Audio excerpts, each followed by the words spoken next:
stick to Reg, actually, to Reg Park? I started in 1944, I think it was. I was 16 years of age.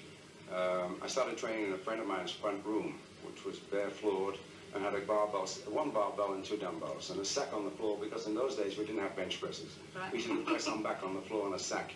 That's when I started. Was very basic.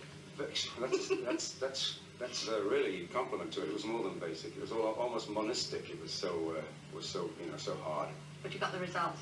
I think you can get the results anyway you train, if you really want to get the results, and if you really go after what you want in life. And I wanted simply to be the best physique in the world at that period of time. Other than the changes in equipment, okay, you've just said that you trained no such thing even as a basic bench. You just lay on the floor to do bench press. So that's one of the changes in the equipment and technique and that. But the other changes, the changes in nutrition, the changes in drugs and that. Give us your feeling. All right, let me deal with nutrition first of all. I think they've gone over the top. They're getting so obsessed now with vitamins and supplements and what have you, that the value of food per se is lost. We're all into vitamins to such an extreme that we've lost the value of pure, wholesome foods. And that's where you're going to get the nourishment from. Furthermore, the wholesome foods don't tax the digestive system as hard and as much as the supplements do. I think the only time the supplements should be taken is when they're under the administration of a medic, or on the suggestion of somebody who's a dietitian who knows what he or she is talking about, just to pump vitamins in for the sake of pumping them in. That's the greatest money spinner of all times. I mean, in the States, I remember 5 to 10 years ago, it was such a great money turnover that they had investigations into the health food business, because it was really going over the top as far as finance was concerned, and caught everybody by surprise.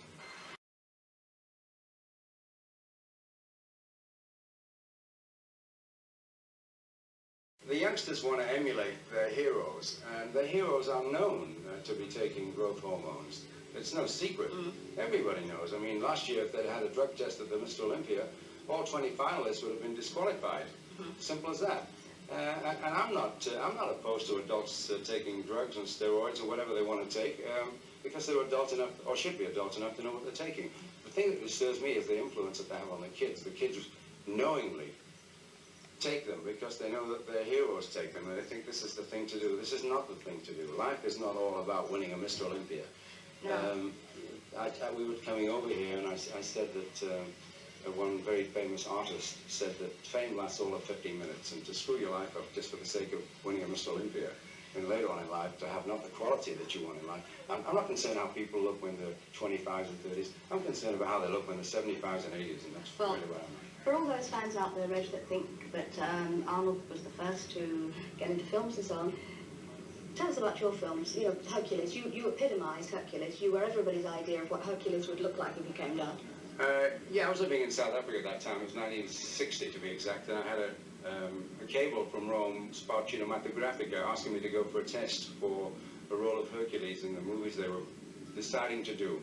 And apparently the guy who was financing it, a business executive from Milan, was emphatic that I should be the guy to play the part. And where the money is, that's where the decision is. And you know my style, first-class round-trip tickets, and guarantee all first-class hotels and everything else, and I'll go. And that was my reply: guarantee me first-class round-trip ticket and hotels, and I'll come. I never travel cheap, you know my style.